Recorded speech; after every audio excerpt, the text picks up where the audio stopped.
Tu vas être payé la journée 1000, 1500, 2000, 8000. Moi, ça m'est déjà arrivé de faire des journées à 20 000 $ la journée. Et j'ai des mannequins que j'avais formés qui ont des journées à 60 000 $. Ils ont travaillé avec Kendall Jenner, avec Heidi Klum. Mais bon, là, c'est assez exceptionnel. Et c'est pas tous les mois que ça arrive. Salut, c'est Damien, ancien mannequin international pendant 10 ans, plus de 1000 jobs à mon actif, créateur de l'institut Attitude Mannequin et aussi ancien directeur d'une agence à Hong Kong et d'une agence à New York. Et aujourd'hui, je vais vous parler du métier de mannequin. Toi, qu'est-ce qui t'a poussé à devenir mannequin? Alors, à la base, je voulais pas du tout devenir mannequin. C'est pas quelque chose qui m'attirait. Je suis de nature assez réservée et timide. Même avant, j'étais très timide. Okay. Et en fait, c'est plutôt mes amis qui m'ont poussé. Ok. Et du coup, comment t'as trouvé cette confiance en toi de te lancer dans ce milieu? Ah bah, je l'avais. Au début, je l'avais pas du tout. Je me suis juste lancé. Je me suis dit bon, j'étais dans un moment de ma vie où j'étais un peu en galère. C'était pas ouf. Et quand on m'a proposé de le faire, c'est le seul moment où je me suis jeté. Et en fait, j'y suis allé, mais sans avoir confiance. Je me suis juste dit, bon, ça peut peut-être me sortir de la galère. Et je vais tenter, je vais sortir de ma zone de confort. Et j'y suis allé reculons en vrai. Est-ce que pour toi, il y a des qualités essentielles à avoir en tant que mannequin? Déjà, faut être à l'aise devant l'appareil photo, devant la caméra. Essentiel. Après, plus j'ai avancé dans le domaine et plus je me suis professionnalisé. Et je me suis rendu compte qu'il fallait être ponctuel. Ouais. Pour pas louper les avions, les trains, il faut que les agences puissent nous faire confiance. Ensuite, il faut être très réactif. C'est un domaine où on peut avoir un casting à la dernière minute, où on doit confirmer un job la veille pour le lendemain, partir autre, et les agences, elles ont besoin de réponses très très rapides. Être sympa avec les équipes, donc avec les coiffeurs, les maquilleurs, pas qu'avec le client, faut pas faire le faux cul avec le client ou avec les agences, mais vraiment tout le monde. Même la femme de ménage qui va être là, c'est pas parce qu'on est devant les lumières, qu'on est pris en photo, que c'est nous le mannequin de la journée ou la star de la journée. Non, faut pas prendre les autres de haut. Et ça, c'est important parce que j'ai vu des mannequins, notamment j'ai en mémoire un Brésilien qui était mais ignoble avec tout le monde, qui s'est raconté et tout. Et après, je l'ai plus vu au job parce que je pense que les clients étaient pas contents, que les gens se plaignaient un petit peu de son attitude. Et du coup, elle n'était pas recommandée. Du coup, si je comprends bien, ça fait longtemps que tu es dans le domaine du mannequinat. Ouais, j'ai commencé en 2010, donc ça fait maintenant 14 ans. Ok. Et est-ce que du coup, tu as repéré des petits changements qu'il y a eu dans ce monde-là ou... Ouais, complètement. Ouais. Depuis qu'il y a les réseaux sociaux, j'ai vu qu'il y a des nouvelles marques qui se lancent, alors qu'avant, pour faire de la pub, quand il n'y avait pas les réseaux sociaux, ça coûtait super cher d'être sur les 4x3, d'acheter des pubs à la télé, ça coûtait super cher. Il n'y avait que les grosses marques qui pouvaient le faire. Donc il y avait pas beaucoup de marques, pas beaucoup de mannequins et pas beaucoup d'agences. Et depuis les réseaux sociaux, il y a des personnes au niveau local, régional, qui lancent leurs marques de maroquinerie, de bijoux, de montres, de t-shirts. Il y a aussi de nouvelles tendances qui sont apparues où c'est body positive, où c'est non-binaire, non-genré. Enfin, il y a plein de choses qui sont développées. Et j'ai remarqué que ça se démocratise le mannequinat. Okay. Lors des défilés, quand on voit les pubs télé, je pense que tout le monde le voit, que depuis 3-4 ans, vraiment, ça change. Et du coup, tu as parlé de body positive, tout ça, et toi, c'est quoi ton point de vue par rapport à ça? Je pense que c'est bien de montrer que les marques se rendent compte qu'on doit avoir des gens qui ressemblent à leurs clients, que les gens puissent s'identifier. Et après, c'est pas tout le monde body positive ou non-genré qui peut le faire. Il faut quand même avoir ce truc où on arrive à avoir du charisme dans la photo, d'être à l'aise et de représenter quelque chose qui va inspirer les autres. Okay. Et ça, même dans n'importe quel domaine, dans n'importe quel type de mannequin. Il y a des mannequins fitness qui vont être super cool, qui vont avoir un message positif. Il y a des mannequins fitness qui vont être trop arrogants ou autre. C'est pareil pour le body positive. Il y en a qui vont avoir un bon discours et il y en a qui vont plonger les autres dans leur idéologie. Pareil pour n'importe quel domaine. C'est peu importe le physique, il faut avoir un truc. Ouais, dégager un truc de positif qui inspire les autres et pas quelque chose de négatif ou de péjoratif. Ouais. Du coup, en parlant d'inspiration, toi, c'est qui t'a inspiré? Alors, les gens qui m'ont inspiré, donc quand j'ai commencé le mannequinat, j'ai commencé à découper les magazines, à voir quels mannequins marchaient bien, quels sont ceux qui avaient beaucoup de jobs, comment ils faisaient. Et il y en a qui m'a inspiré, c'était David Gandhi, qui m'a inspiré, un mannequin italien, je crois, surtout il faisait beaucoup Dolce & Gabbana, les light blue, les parfums.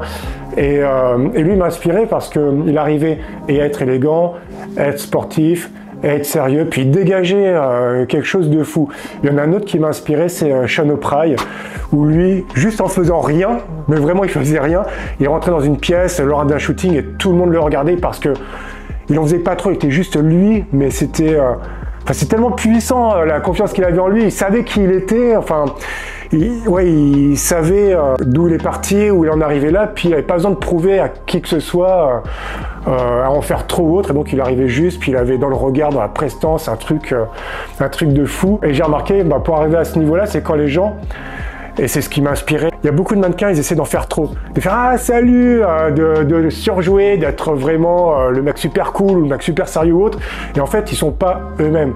Et ces gens-là, quand tellement ils ont de job, tellement ils ont fait de shooting ou autre, qu'à un moment, ils arrivent, ils s'en foutent, ils ont plus besoin de plaire à tout le monde, c'est juste, ils sont là, ils sont confiants, ils savent qu'ils sont pros, et quand ils arrivent, voilà, ils sont juste eux. Il va y avoir des gens qui vont faire des caisses, plein de mouvements, qui vont parler et autres, trop. Et il y a des gens, ils vont être juste là, un peu silencieux, à observer, puis il y a quelque chose qui va se dégager, puis on va être intéressé, on va plus être intrigué par ce genre de personnes. Et c'est la même chose pour ces deux mannequins-là. Ouais. Est-ce que du coup, tu peux me citer avec quelle marque tu as collaboré? J'étais mannequin, ouais. Il y en a plein, que ce soit Armani, que ce soit Ferrari, Calvin Klein, que ce soit Macy's, c'est super connu aux États-Unis, GQ, le magazine, j'ai fait quoi d'autre? Des pubs pour Samsung, pour Chevrolet, pour Hyundai, pour des jeux vidéo en Chine, des trucs super connus que moi je connaissais pas, où j'avais une armure de guerrier et tout. Le shooting avait duré 22 heures d'affilée, ça c'était énorme. Et ouais, Armani, ce qui était cool, c'est, je vais revenir là-dessus avec Giorgio Armani, c'est lors des Fashion Week, j'avais fait celle de Milan, où je suis resté 6 mois, donc c'était cool. Et là-bas, lors des castings pour des grosses marques, soit on va avoir des castings où il y a beaucoup de mannequins, 200, 300, 400 mannequins, et on va arriver, chacun son tour, à marcher devant Giorgio Armani. Donc un petit peu la pétoche quand c'est la première fois et tout, mais on essaie de bien faire, d'avoir la bonne attitude. Donc ça c'était cool. Et après il y a d'autres marques, où c'est plus pour les campagnes pub, où là quand j'étais chez Dolce & Gabbana, on était en casting, on était que 3 mannequins. Et ce qu'il faut savoir, pour les grosses marques, il y en a qui pensent, ouais, on va envoyer des CV aux grosses marques, je vais contacter Dior, Chanel ou autre. Mais non, ça se passe pas comme ça. Déjà, ils travaillent qu'avec des agences. Donc, ce sont que les mannequins en agence de mannequins qui peuvent avoir ces grands jobs. Je le dis parce qu'il y a beaucoup de personnes qui se posent des questions, comment on fait? Il faut être en agent. On n'est pas recruté comme ça. Et ensuite, ils vous testent. Avant de faire une grosse campagne, ils vont vous tester sur des catalogues ou du e-commerce. Ils vont vous tester lors des défilés. Et c'est pour ça quand on a des fashion shows, des défilés de mode pour des grosses marques, quand on ouvre le show, quand on ferme le show, c'est-à-dire qu'on est le premier à avancer pour le show, Dior, Chanel ou autre, ou quand on est le dernier à fermer le show, c'est un bon signe pour après avoir peut-être un shooting pour le catalogue, et après un shooting peut-être pour le e-commerce, et ainsi de suite. Ils vous testent, et après ils vous disent un jour, voilà, on te prend pour la campagne. Okay. Et c'est pour ça qu'il y a peu de mannequins lors des castings pour shooter pour les grandes marques. Et avec toutes ces grandes marques, est-ce qu'il y en a une qui sort du lot avec laquelle tu as préféré collaborer? Je vais dire celle que j'aimais bien, c'était Ferrari. Ok. Ouais, Ferrari. Ouais. Parce qu'en fait, donc Ferrari, ce qui était cool, c'est qu'il y a un côté histoire derrière. Je suis arrivé, je vais peut-être me tromper, c'est Marabello, je crois, c'était en Italie. Et donc, on arrive là-bas et ils ont conservé la maison originelle du grand-père Ferrari, donc Enzo. Et donc, on avait la petite maison. Derrière, il y a le circuit où vous essayez les nouvelles Ferrari. Donc, je voyais comme ça des Ferrari couvertes de trucs camouflage pour pas qu'on sache ce que c'est. Et ensuite, quand on arrive dans la maison, il raconte un petit peu l'histoire. Donc, c'était cool. Enzo, il vivait ici, il a développé ça. Donc, l'équipe était super sympa. Dedans, on a les tasses Ferrari, les secrets Ferrari, enfin tout Ferrari. Et donc, j'ai fait le catalogue, il y avait des nouvelles voitures, des anciennes voitures. Et donc, j'étais là, quand on va chez Ferrari, on a le catalogue de vêtements. Ils font aussi des vêtements. Je pense que BM, Aprilia, ils font ça aussi. Et donc, je faisais les catalogues pour les vestes Ferrari, pour les t-shirts, les polos et tout ça. Et vu que ça se passait bien avec eux, l'année d'après, ils m'ont repris pour refaire le catalogue. Et ça, c'est la marque qui m'a plu. Et vu que tu as fait des centaines de défilés, si j'ai bien compris. Défilés, non, un peu moins. J'avais pas trop les défilés, mais des jobs, j'en ai fait beaucoup. Ouais. Si j'ai bien compris, il y a une différence entre défilé de mode et shooting photo. Ouais. Est-ce que tu peux nous l'expliquer? Ouais. Alors les défilés de mode, ça va être un job qui va durer dans l'action que 5 minutes, où il faut se changer super vite en backstage. Petite astuce aussi quand on fait les défilés de mode, vu qu'on n'a pas beaucoup de temps pour se changer. Déjà on a une ou deux habilleuses.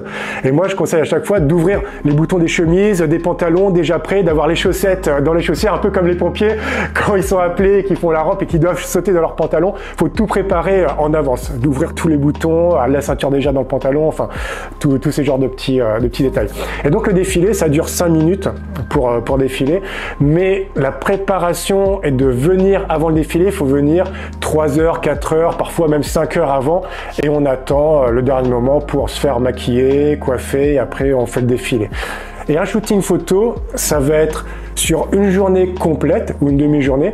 Et là, ça va être un job où on va, quand c'est pour du e-commerce et que c'est en studio, c'est un job où on va essayer plein de fois le même t-shirt mais de couleurs différentes, plein de fois des pulls mais avec des couleurs différentes pour que le client puisse mettre sur son catalogue ou sur son site. Et après, des shootings photos extérieurs où là, on est en extérieur et on a une dizaine de pantalons ou de tenues et on doit le faire pendant toute la journée en changeant de lieu, près de la plage, après on va un petit peu en ville, on se balade. Et est-ce que tu as des anecdotes marrantes à raconter par rapport à ça? Par rapport au shooting photo, ouais. Alors déjà, le truc que tout le monde pense mais qui est pas vrai, c'est qu'on garde pas les vêtements. Moi, en 10 ans d'expérience, j'ai dû garder peut-être 3 fois les vêtements, c'est tout. Et ensuite, les choses qui m'ont marqué, ça va être, j'étais à Bangkok et il y avait un client indien qui vendait des doudounes, des chemises, enfin des tenues d'hiver. Et donc dehors il faisait 35-38 degrés et on est toute la journée à essayer des doudounes et on meurt de chaud quoi. On meurt de chaud et aussi au niveau de la lumière on n'y pense pas, mais quand il fait super beau, on était tout le temps comme ça, puis au dernier moment on ouvrait les yeux pour regarder l'appareil photo, puis après comme ça, puis après on ouvrait les yeux parce que sinon on avait les yeux qui pleuraient tellement il y avait la lumière, bien était comme ça sur les photos et c'était pas possible. Et inversement, on peut shooter des vêtements d'été en hiver. Je me rappelle, j'étais à Milan et j'avais un job c'était une marque, je ne me rappelle plus du nom, mais c'était des shirts et des chemises d'été. Et on avait été dans les montagnes, on avait pris un œuf, on est allé en haut de la montagne, on a continué à pied à monter, mais super haut, donc il faisait de plus en plus froid. Et au milieu de la montagne, au milieu de nulle part, il y avait une petite maison, toute seule. Et en fait, on a shooté pendant 2 jours et on dormait dans cette maison. Et c'était la maison et l'endroit où ils ont filmé le film Cliffhanger. Et là, il faisait froid, il y avait beaucoup de vent et on était dehors à trembler. Puis quand il y avait les photos, on essayait de pas trembler et de faire le shooting. Et on se changeait. Ils avaient déplié comme une tente quechua, mais pour se changer. Donc c'était un truc tout droit. Et on était dedans. Et là, je changeais le pantalon comme ça en train de trembler. Je changeais la chemise, je ressortais. Puis hop, je faisais la photo. Et après, je ressortais.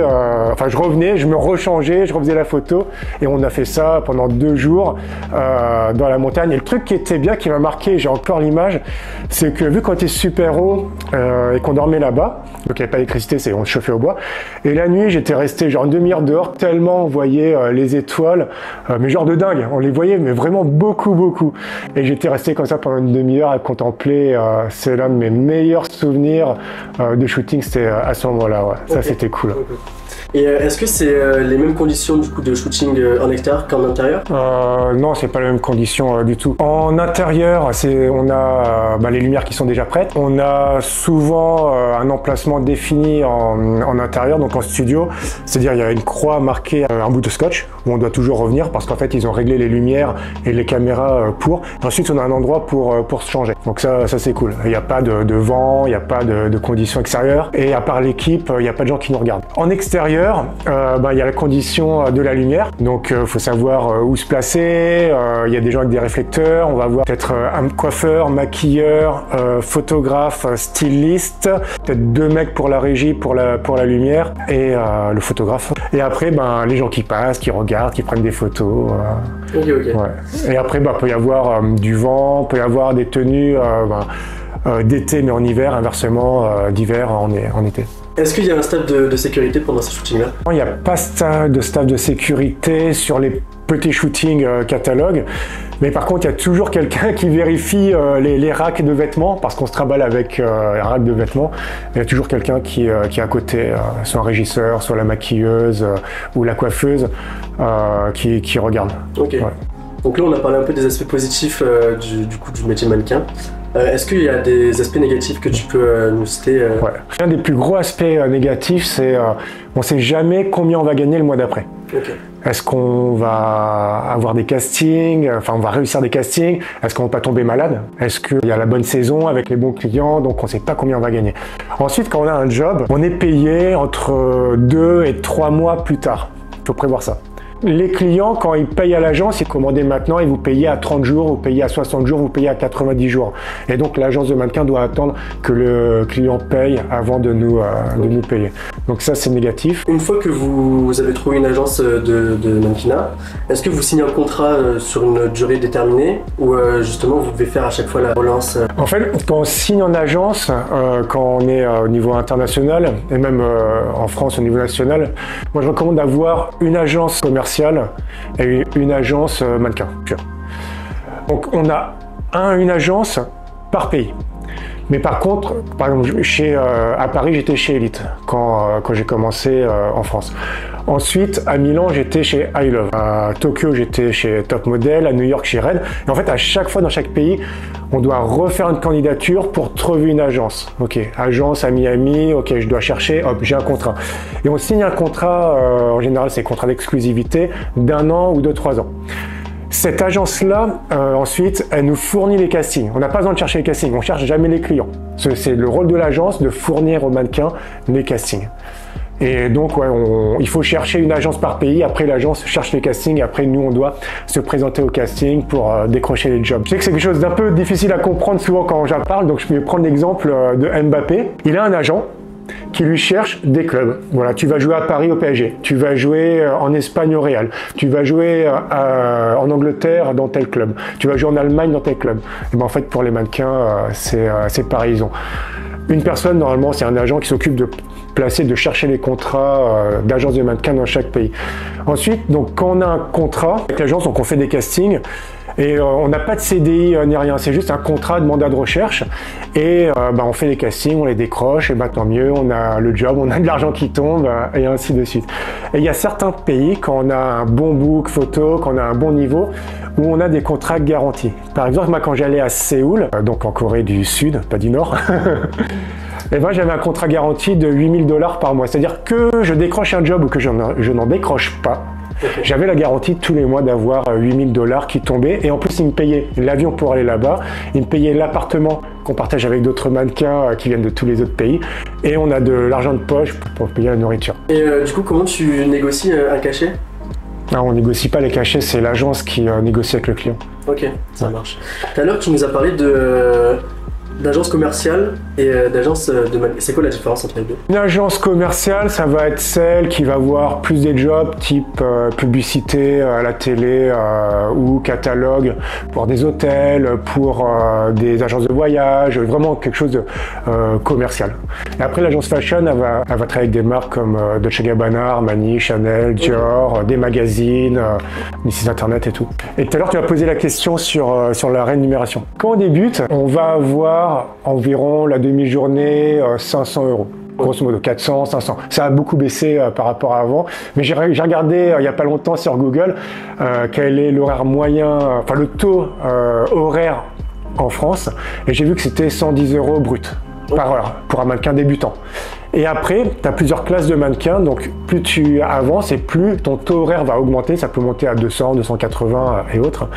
Et après, quand tu as un bon niveau, quand ton book photo est fort, quand tu comprends les castings, quand tu comprends que poser avec un costume, c'est différent que de poser en underwear ou avec des tenues casual, tu as des vraies compétences, et ben là, tu vas te payer la journée 1000, 1500, 2000, 8000.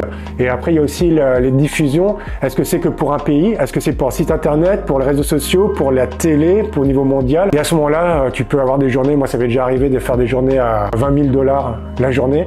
Et j'ai des mannequins que j'avais formés qui ont des journées à 60 000 $ au niveau mondial. Mais bon, là, c'est assez exceptionnel. Et c'est pas tous les mois que ça arrive. Tu me disais que tu étais diffusé sur toutes les têtes d'affiche. Est-ce que tu as déjà été confronté à des critiques par les recruteurs, par les clients ou par des personnes qui te regardent, qui te reconnaissent? Une fois à une agence, quand je suis allé à Singapour, je suis arrivé, j'étais un peu trop costaud. Enfin, c'est mon truc un peu sudiste, montpelliérain, un peu kéké des plages quand j'étais jeune, j'aimais bien être très costaud. Et ils m'ont juste dit que bah voilà, si tu veux continuer, il faut que tu rentres dans des vestes 50. Et donc, moi, je suis du 52 et donc ben, j'ai dû mincir. Et je me rappelle, donc vu que je vais sécher, et ben le matin, je me levais à 6 h du matin avant de partir au casting. J'allais courir une demi-heure, 1 heure avant de déjeuner pour vraiment brûler. Et après, je prenais mon déjeuner, je faisais gaffe à ce que je mangeais. Et j'ai réussi à perdre un petit peu en volume. Est-ce que le regard des autres, il a pas été, il était plutôt négatif ou positif? Au niveau de mes amis de mon entourage, très positif parce qu'ils étaient super contents de me voir à la télé, de me voir sur les pubs ou autres. Donc ça c'était cool. Et surtout, ils savaient que j'étais timide et ils se disaient waouh, quand même on dirait pas que c'est toi sur les photos et tout, donc là ils étaient contents. Après, truc négatif, moi quand j'ai commencé il n'y avait pas trop de réseaux sociaux et tout, donc j'ai pas eu cet aspect haters ou autre, j'ai pas trop senti. Après ici il y a un petit peu des gens jaloux, ouais de toute façon mannequin, t'es pas intelligent, t'es bête, suffit d'être beau, sois beau et tais-toi, ou ce genre de trucs, mais bon, donc c'est des gens que je connais pas, ça m'impacte pas trop dans ma vie de tous les jours, donc je m'en fous un peu. Mais je pense qu'aujourd'hui, avec les réseaux sociaux ou autres, je pense que ça peut être beaucoup plus difficile pour quelqu'un, surtout que maintenant ça se démocratise, quelqu'un qui n'est pas mannequin un peu à l'ancienne, où il fallait faire un 85, mais quelqu'un qui va être un petit peu plus curvy ou un peu plus petite ou autre, où là ils peuvent avoir des remarques, ah tu te prends pour un mannequin mais t'as vu commenter ou autre. Mais bon, je pense que c'est pas que le mannequinat, ça peut être les acteurs, ça peut être même quelqu'un qui poste sur les réseaux sociaux dans la vie de tous les jours, même les influenceurs, je suis sûr que tous les jours ils ont ça. Moi j'aimerais revenir sur la remarque que du coup l'agence de Singapour t'a faite. Est-ce que si une autre personne qui avait reçu ce genre de critique entre guillemets, elle pourrait peut-être perdre confiance en elle? Bon, ouais, bah c'est marrant que t'en parles parce que j'ai une pote qui était à Hong Kong, qui faisait beaucoup de photos lingerie. Et une fois la cliente, elle lui a dit ouais mais là t'as 1 centimètre en trop, te prends plus. Et en fait elle avait un contrat quasiment tous les mois à shooter avec elle, donc ça lui faisait quand même 2000 balles en une journée tout le temps de façon régulière. Et là la cliente comme ça du jour au lendemain, aucune reconnaissance, aucune gratitude, ouais. Ah t'as 1 centimètre en trop, on ne veut plus. Jeter comme ça et ça l'avait un peu à tâte, ouais. Okay. Et après c'est surtout les filles, ouais. Bah, avant, hein, maintenant moins, mais avant les filles elles avaient beaucoup de réflexions, ouais tu dois, je suis dans le bêtise, mais t'es tour de hanche, t'es à 2 cm de trop, on va pas te présenter à la Fashion Week, et donc après ben, les filles elles essayaient de courir, de mincir, de faire des jump and jacks tous les jours, tous les quarts d'heure, et je pense que pour elles c'est quand même plus difficile. Même encore aujourd'hui je pense qu'elle doit avoir des réflexions, ouais attention à ton poids, attention à ci, à ça dans les agences mannequins purs et durs. Je pense que ça existe encore, ça évolue, mais je pense qu'il y a encore 2-3 petites réflexions comme ça. Ouais. Et ce qui était dur aussi pour les filles, je rebondis là-dessus, c'est qu'à l'époque, il y avait des photographes, je vais pas citer de nom, mais qui étaient vachement pervers, tu vois. Et c'était des photographes qui shootaient pour des grosses campagnes, donc qui pesaient vraiment, quoi. Et j'en profitais pour mettre les filles un petit peu en sous-vêtements, un petit peu, tiens, enlève ton haut, tiens, fais voir. Et ça, en plus, les filles, à l'époque, elles n'osaient pas se plaindre à l'agence parce que si elles se plaignaient, elles se disaient, je vais pas avoir le job et tout, puis elles rentraient chez elles, elles pleuraient, elles savaient pas, ah, c'est pas normal, je sais pas comment faire, qu'est-ce que j'ai fait, puis comme tétanisé sur le fait que le photographe, il va, tiens, d'habitude un petit peu ou autre, parce que il avait ce statut, et on le voit beaucoup avec le MeToo, c'est pas que dans le mannequinat, c'est aussi des acteurs. Est-ce que tu penses que c'est plus compliqué ce métier pour les filles que pour les garçons? Ouais, je pense que c'est plus compliqué pour les filles que pour les mecs, ouais. Et aussi par rapport à la concurrence, parce que nous, les mecs, on a ce truc, on est un peu plus fraternel, on a un peu plus ce truc bro. Tandis que les filles, je pense, ça se tire un petit peu plus, un petit peu plus dans les pattes. Elles sont plus dures entre elles, les filles. Jamais tu vas dire à un de tes potes, ah, t'es trop gros, t'es trop petit, t'es trop chauve, t'es trop ci, t'es trop ça. Nous, on s'en fout, en fait, tu vois. Tandis que les filles, je pense, ah, t'as vu celle-là, comment elle est, t'as vu sa peau, t'as vu, elle est grosse, t'as vu, elle a des vergetures. Je pense qu'elles sont un peu plus pestes entre elles, les filles, que les mecs, nous, on s'en fout un petit peu plus. Et toi, personnellement, est-ce que tu as déjà eu des moments de down pendant ta carrière ou pas? Des moments de down pendant ma carrière... Ouais, j'ai déjà eu. Mais c'était pas lié au mannequinat. C'était lié que, vu que je voyageais beaucoup pour des moments personnels, notamment la perte de ma grand-mère ou mon chat qui était parti, ben, je suis pas là, je peux pas en 24 heures être là pour la grand-mère, j'étais venu, mais c'était trop tard, donc j'ai dû au revoir par téléphone. Là, c'était dur.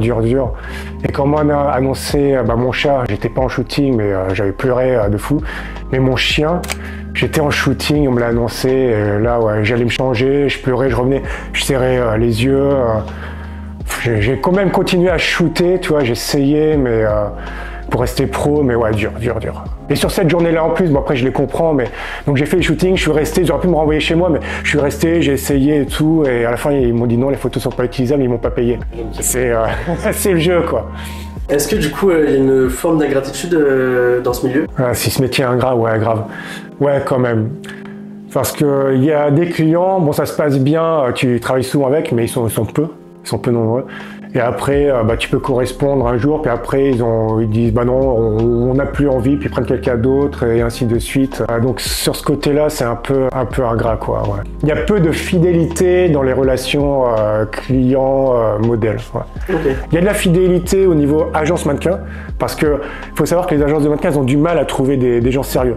Vraiment. Ils ont du mal à trouver des gens ponctuels, qui répondent vite, qui sont agréables avec tout le monde, les gens à qui on peut faire confiance. Ça paraît fou, mais ils ont énormément de mal à trouver ce genre de personnes. Donc, souvent, ce sont les mêmes mannequins qui décrochent le plus de jobs parce qu'il y a ces relations avec l'agence, mais les clients, du jour au lendemain, ils peuvent très bien se dire bon, c'était cool, mais bon, on va prendre quelqu'un d'autre. Après, ils ont un business, donc ouais, c'est un peu ingrat par rapport à ça. Ouais. Au début de l'interview, tu disais que tu avais monté ton agence de mannequins. Ouais. C'est quoi le conseil que tu peux donner du coup à quelqu'un qui veut se lancer dans le domaine? Ouais. J'avais une agence, pas de mannequins, mais j'avais une agence de scouting, c'est-à-dire que j'étais agent pour mannequins internationaux. Donc je fournissais des mannequins aux agences de mannequins partout dans le monde. Donc au début, j'ai ouvert à Hong Kong en 2012, donc 2 ans après j'ai commencé, parce que j'aime bien ce côté un peu entrepreneur. Et après, ça marchait tellement bien que j'ai ouvert à New York. Conseil que je pourrais donner à quelqu'un qui se lance, je le vois par rapport à mon institut, quand il y a des débutants qui arrivent, ils pensent qu'ils vont arriver comme ça en agence avec leurs photos de vacances ou bien ne rien faire aucun effort et signer et qu'on va leur dérouler le tapis rouge. Ouais, moi c'est bon, je peux avoir cette marque et personne ne leur répond, ils se font ignorer. Et après ils disent ouais, de toute façon c'est des cons, je m'en fous, c'est pas grave. Ils vont jeter la faute sur les agents. L'erreur que je vois énormément, c'est qu'ils ils préparent pas leur candidature. Donc conseil que je peux donner à quelqu'un qui débute, c'est comme pour un CV, quand tu veux travailler pour un job qui te plaît énormément, et ben tu vas bien faire ton CV, tu vas bien faire ta lettre de motivation, tu vas aller réfléchir, tu vas demander des conseils, tu vas faire valider, tu vas envoyer, après tu vas rappeler, après tu vas représenter. Si tu n'as pas les compétences, tu vas aller à l'école, tu vas te former. Et ben le mannequinat c'est pareil, je conseille aux gens qui veulent se lancer de savoir faire des photos Pola propres. Pola c'est des photos sans retouche, sans filtre, sans rien, propres. De faire des vidéos de présentation efficaces, où on voit leur personnalité, où ils dégagent vraiment qui ils sont, parce que ça joue énormément dans le choix des mannequins. Et ensuite, de se présenter avec un minimum de photos. On peut signer en agence sans photo, juste bonjour, mais c'est 0,01% de chance. Avant, c'était beaucoup plus à l'époque, mais maintenant, ça marche quasiment plus. Donc, de bien préparer ces photos, avec un côté, on va voir des photos un peu élégantes pour les filles en tailleur, pour les mecs en costume, en tenue de mariée ou peu importe.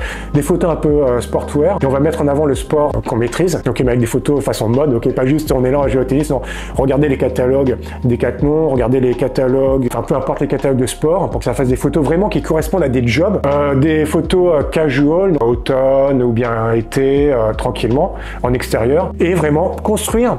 Voilà, construire son CV de façon pro. Et le CV pour un mannequin, c'est ses peaux-là et son bouc. C'est ça ce que je conseillerais. Et aussi, ne pas faire tout le temps la même tête sur les photos. Même les mannequins, si vous allez sur les sites des agences de mannequins, et qu'on passe vite fait les photos, 70% des mannequins pros, hein, quand on passe vite les photos, ils ont souvent la même tête et la même expression sur toutes les photos. Photo casual, photo élégant, photo sportwear, la même tête.